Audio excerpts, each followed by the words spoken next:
जय जिजाऊ, जय शिवराय, जय भीम, जय संविधान।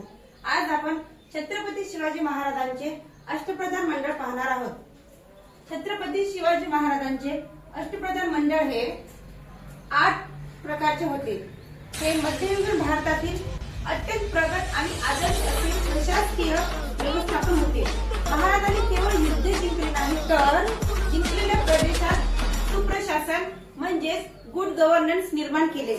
या मंडळाच्या प्रत्येक पदाची आणि त्यांच्या कामाची माहिती आपण पाहूयात। नंबर 1 आहे पेशवा प्रधान। पेशवा प्रधान यांचं नाव आहे मोरोपंत त्रिंबक पिंगळे।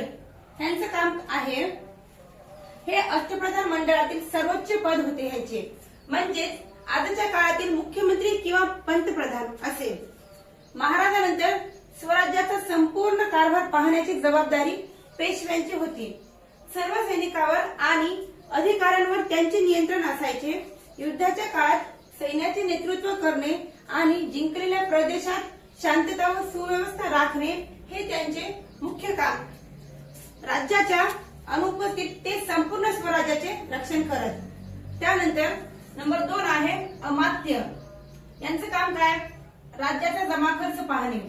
आणि यांचं नाव आहे रामचंद्र निळकंठ मुजुमदार। हे स्वराज्याचे अर्थमंत्री म्हणजेच फायनान्स मिनिस्टर होते।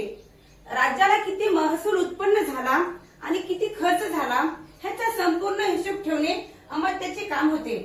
दरवर्षी राज्याचा जमा खर्च तपासून ते महाराजांसमोर सादर करत स्वराज्याची आर्थिक बाजू मजबूत ठेवण्यात ह्यांची भूमिका महत्वाची होती।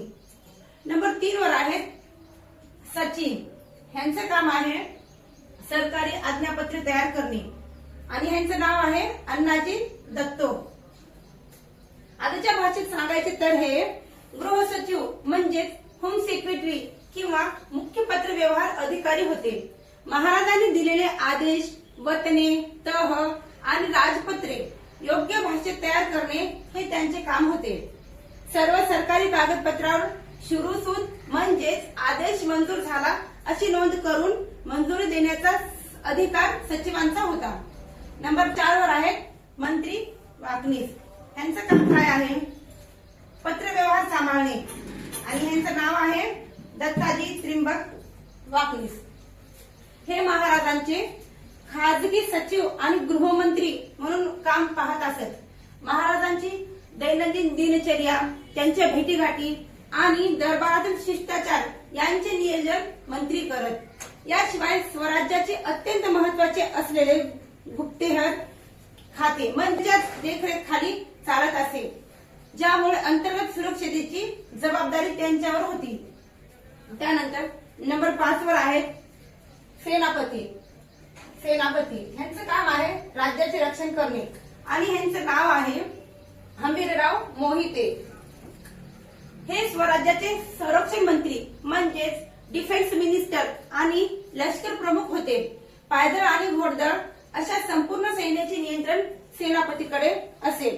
सैनिकांची भरती करणे, त्यांना प्रशिक्षण देणे, शस्त्रास्त्राची सोय करणे आणि युद्धाच्या वेळी प्रत्येक युद्धभूमीत सैन्याचे नेतृत्व करून विजय मिळवणे ही त्यांची मुख्य जबाबदारी होती।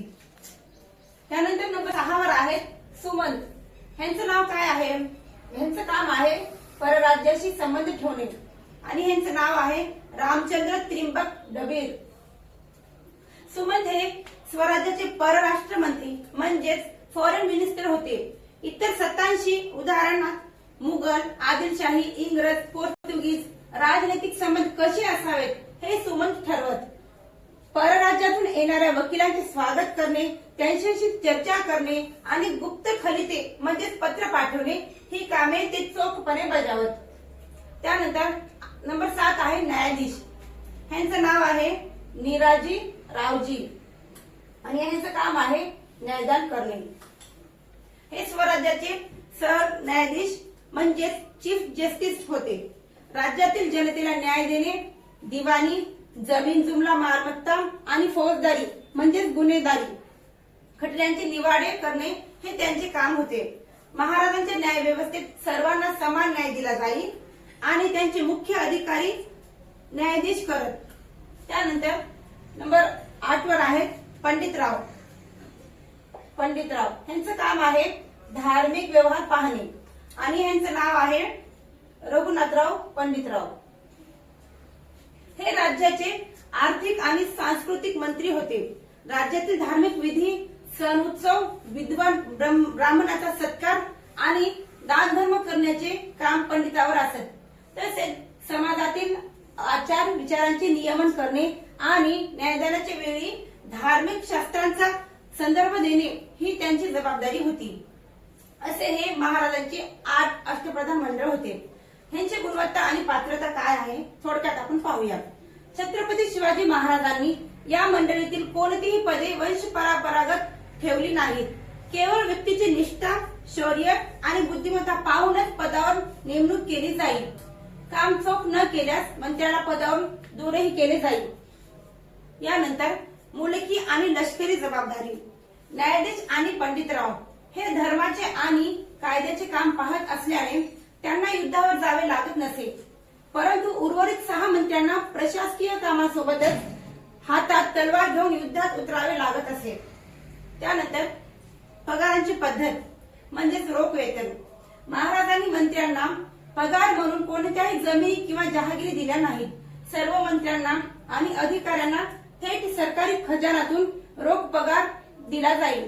यामुळे मंत्र्यांमध्ये स्वतःची जहागिरी निर्माण करण्याची आणि बंड करण्याची प्रवृत्ती कधीच निर्माण झाली नाही. असे हे आपले छत्रपती शिवाजी महाराजांचे 8 अष्टप्रधान मंडळ होते.